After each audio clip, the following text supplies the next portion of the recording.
Հայաստանի Հանրապետության վարչապետ Նիկոլ Փաշինյանը հպարտորեն հայտարարում է, թե մարդիկ հիպոթեկով տներ են գնում, շատ վարկ են վերցնում, իրողությունը ներկայացնելով իբրև ձեռքբերում։ Իրականում այդ պատկերը մտահոգիչ է, ինչու, որովհետև վիճակագրական կոմիտեի դեկտեմբերի տվյալներով տնային տնտեսություններին տրվող վարկերն ավելացել են սպառողական և հիպոթեկային վարկերի համապատասխանաբար 31.1% և 26.3%-ով։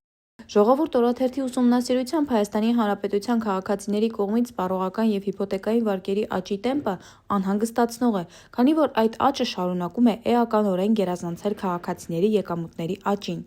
Այսինքն, բնակչության եկամուտները, աշխատավարձ-դրամական փոխանցումները և այլ իրական ունեցվածքը այդ դեպքում չեն աճել համապատասխան թվերով։